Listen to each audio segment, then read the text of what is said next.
To awaken is to know yourself. November 14, 2015. Judgment has been an ingrained habit within humanity for eons, which has generated an intense need to be right and to judge others wrong. However, over the last few decades, an awareness has been growing that judgment does not work, and many are attempting to release themselves from making judgments. Obviously, discernment is needed in your lives as you deal with the issues with which your human state constantly presents you, but you need to discern the difference between the two. Judgment is making someone, including yourself, right or wrong, whereas discernment looks at an issue to see if more information can be found, or to find an alternative approach which can clarify it. You are all one, and so your true nature is to cooperate harmoniously together, creatively and spontaneously, so that what you do produces something fresh and novel to delight you all, and therefore, of course, God, your loving Father. Love is creative, always, and so your nature, being love, is creative.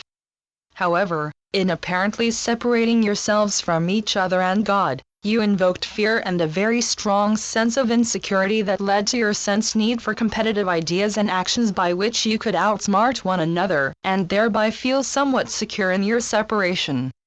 A state of complete safety or security is impossible to achieve within the illusion because, feeling separated from one another, different, isolated, you feel threatened because you do not understand each other, your thoughts and feelings remain largely private and concealed, and so real trust is impossible.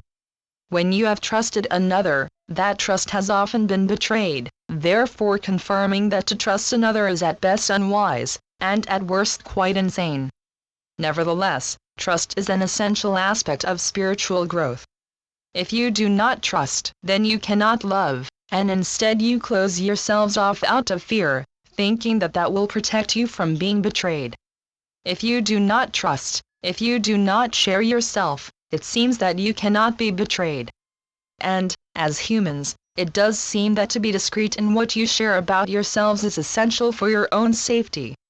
Furthermore, you read daily in the mainstream news about identity theft and the suffering to which it can lead when someone's identity is stolen and used for criminal purposes, and this kind of information only strengthens your sense of separation and vulnerability. But to awaken, as is humanity's collective and irreversible intent, you need to remove your masks, your egoic personalities, the unreal identities that you present to the world. Many of you feel that to show the real you is to invite attack on the unworthy and unacceptable selves that you have hidden behind your masks, and will bring you only disdain or contempt. Some of you may attempt to improve or strengthen that false front, that egoic personality, through the use of self-help books or by attendance at workshops and seminars that claim to show you how to become powerful and charismatic. But it will always be false, even though it may be temporarily strengthened and enable you to convince others of your value, while underneath that impressive front that you have built, you will always live in fear that your sensed sense of fraudulence or inadequacy will be discovered. The false you is extremely vulnerable and fearful, and attempting to strengthen it instead of letting it fall away only adds to that fear and sense of vulnerability, causing you great stress. At some point you will have to start to accept the real you, the you that you hide from, or you will effectively either stagnate or self-destruct by aligning permanently with your fear-driven egos, thus preventing yourselves from making further spiritual growth, and thus delaying your awakening. To awaken is to know yourself, and self-knowledge occurs as you begin to let go of your protective masks and start to accept the selves that for so long you have judged as unworthy and unacceptable. God created you, therefore you are perfect.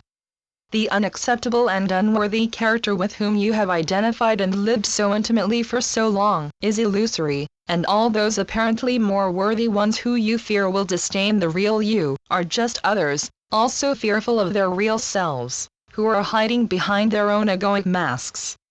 When you make the choice to accept yourselves and then start to do so, after the initial anxiety that arises as you open up eases, you will find yourselves feeling more relaxed and less stressed, because people, instead of rejecting you, as you possibly feared, will seek you out. Why? Because, by being yourselves, you allow your energy field, which is love, to expand and embrace those with whom you interact. Your acceptance of others draws them to you like moths to a candle. Only they don't get burned and confused, they just blossom in the loving warmth of your presence.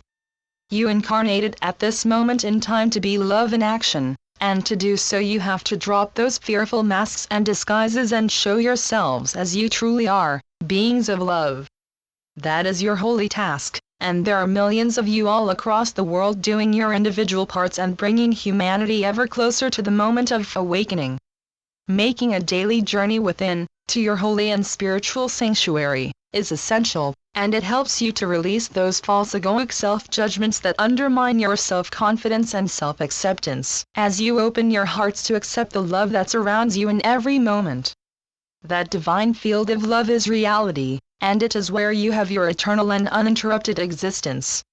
While you rest in that holy place, the illusion will fade briefly from your conscious awareness, allowing you to know that you are eternally loved by God, and to recognize the illusion for what it is, just a diaphanous veil through which the light of God's love is always shining, calling you home.